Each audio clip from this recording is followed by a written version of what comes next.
Bagaimana kabar kalian di rumah?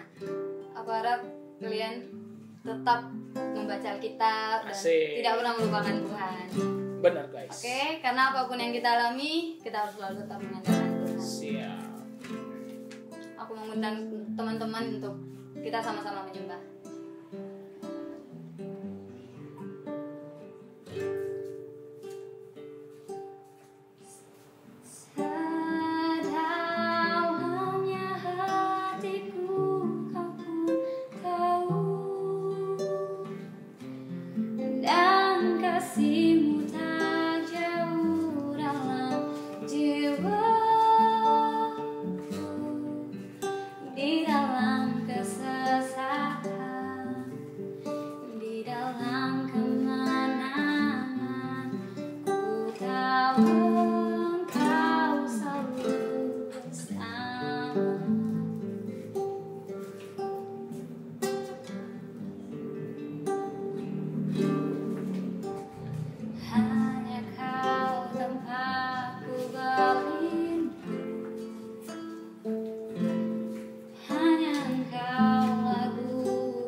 Hai, saya Erik dan saya akan sharing pada hari ini.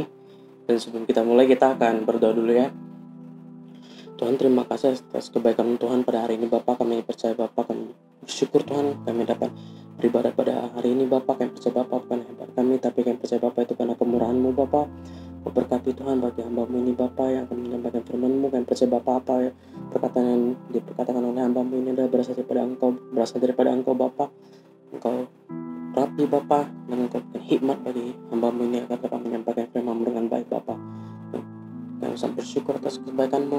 Hanya dalam nama-Mu kami dapat berdoa. Haleluya. Amin. Oke. Jadi pada hari ini aku akan membahas topik tentang kemarahan, amarah. Oke, jadi seperti yang kalian tahu bahwa amarah itu atau kemarahan itu adalah suatu perasaan yang timbul pada saat hati kita ada pertentangan pada sesuatu atau seseorang. Jadi amarah itu wajar dan itu adalah natural dari emosi manusia. Dan amarah itu salah satu emosi manusia juga, dari senang, sedih, dan marah itu salah satunya. Itu contohnya. Jadi yang aku mau sampaikan pada hari ini adalah bahwa kita setiap orang pasti pernah marah, dan kita pasti juga pernah membuat orang marah. Kita juga pasti pernah juga dibuat orang marah. Jadi hal itu sepertinya sudah tidak jauh dari kehidupan kita. Nah, tapi yang aku mau sampaikan bahwa kita buka saja di firman Tuhan dulu di Efesus 4 ayat 26. Jadi kita bisa baca sama-sama ya. Oke, di Efesus 4 ayat 26. Apabila kamu menjadi marah, janganlah kamu berbuat dosa. Janganlah matahari terbenam sebelum pada amarahmu. Jadi sudah jelas sekali di ayat firman Tuhan ini sudah berkata bahwa ketika kamu marah, dan jangan sampai kamu bisa berbuat dosa. Dan maksudnya di janganlah matahari terbenam sebelum pada amarahmu itu bisa diartikan bahwa kita tidak boleh berlarut-larut dalam amarah. Karena kita bisa tahu bahwa di saat kita sudah berlarut-larut dalam amarah, kita bisa kelamaan dikuasai oleh amarah itu sendiri. Malah bukan kita yang menguasai amarah itu, tapi malah amarah itu yang menguasai kita. Bahayanya jika seseorang sudah dikuasai oleh amarah, ketika seseorang sudah tidak bisa dikendalikan sudah tidak bisa mengendalikan amarahnya, itu bisa berakibat bisa berbuat dosa. Dan contohnya seperti apa? Kita contohkan saja hal kecil seperti saat kita mempunyai teman tersebut memiliki mungkin perbedaan pendapat dengan kita memiliki pertentangan kepada teman kita, dan hal tersebut mungkin bisa kita kesal, bisa membuat kita marah. Misalnya dia tidak terima kita tidak terima apa yang dia lakukan. Dan di saat kita malah lebih memilih ego kita sendiri, kita lebih memilih amarah itu menguasai kita bisa saja dengan gampangnya seperti mengucap kata kasar kepada dia. Kita bisa saja langsung seperti mengatakan yang enggak kepada dia, atau melakukan hal-hal yang seharusnya sepatutnya tidak boleh dilakukan. Dan hal yang sudah kita lakukan itu sudah berbuat dosa, dan hal kecil apapun itu bisa saja mempunyai dampak atau impact kepada kehidupan orang lain secara besar. Bisa saja seperti kata-kata ejekan yang kita lontarkan saat kita kesal, saat kita marah kepada orang lain, dan orang lain itu bisa saja kayak kepahitan gara-gara kata-kata itu saja. Dan itu mungkin sudah pasti semua orang juga pasti pernah mengalaminya. Kalaupun tidak, bisa saja kita yang melakukannya kepada orang lain. Jadi yang aku dapatkan dari amarah ini bahwa marah itu kita bisa dibagi dua, marah destruktif dan marah konstruktif. Marah destruktif seperti apa?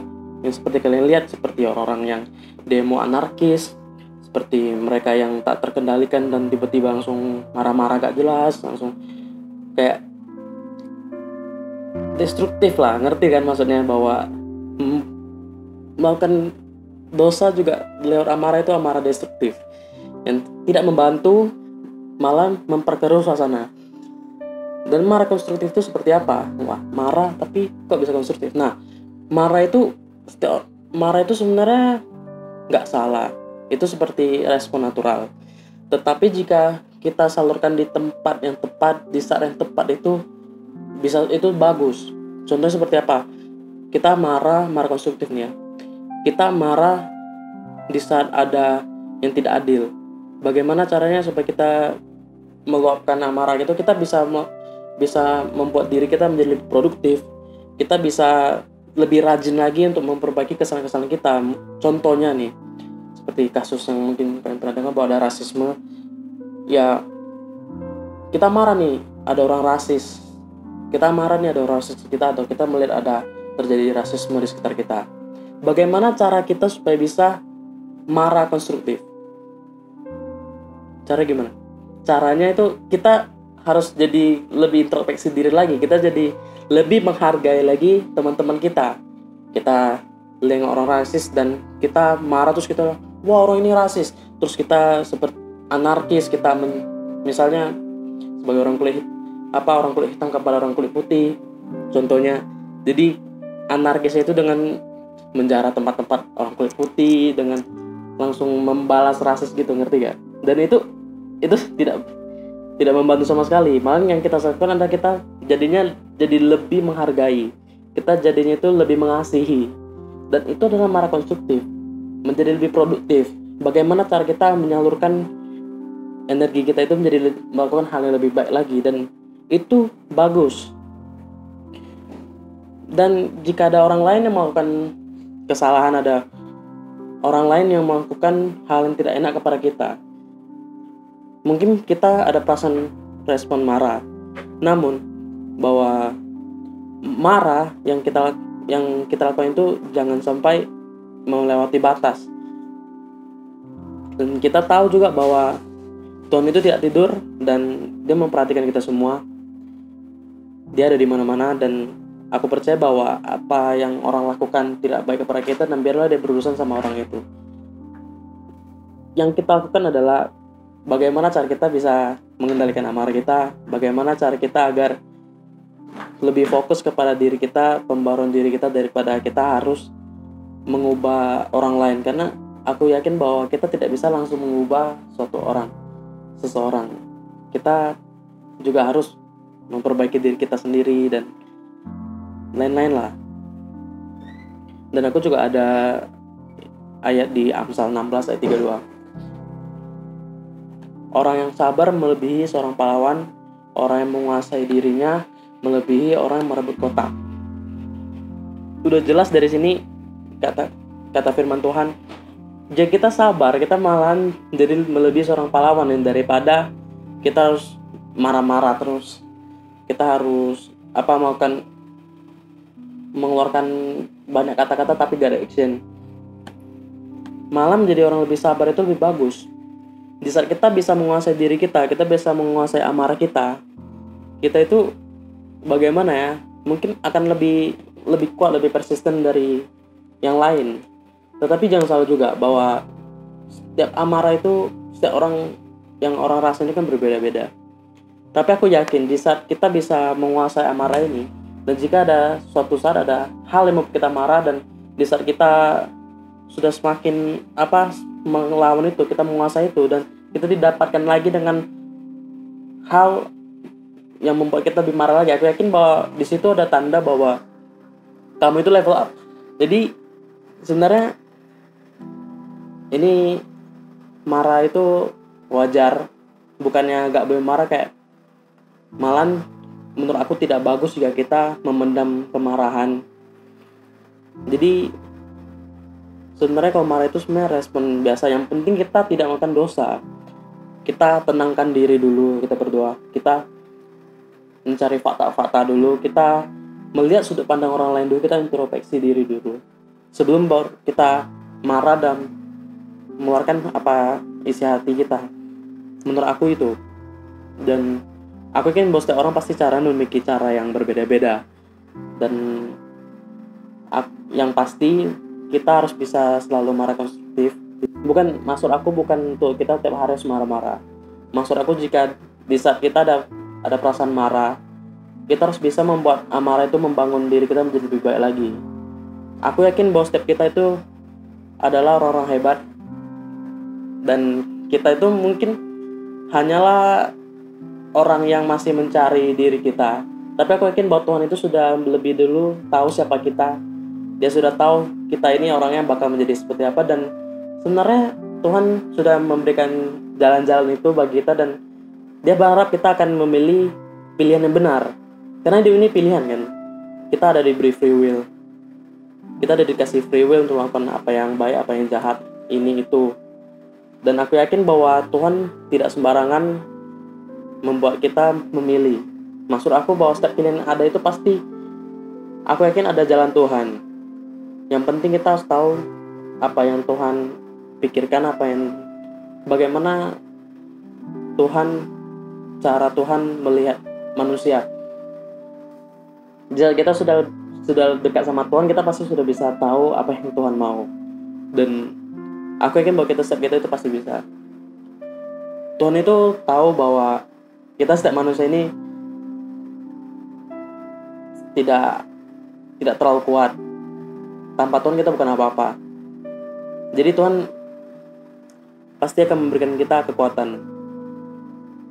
Setiap ada cobaan, setiap ada hal yang membuat kita marah, kesal, aku yakin bahwa dari situ juga kita bisa memetik pelajaran penting dari hal kecil-kecil seperti itu.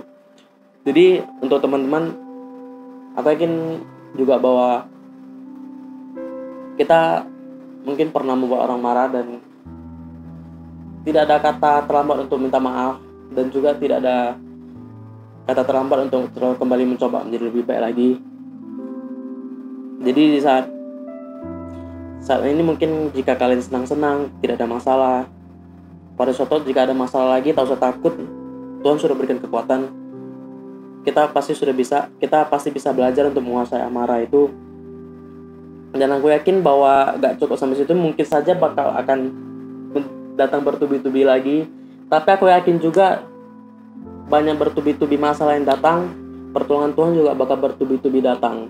Yang penting kita harus percaya dan harus kita yakin kepadanya.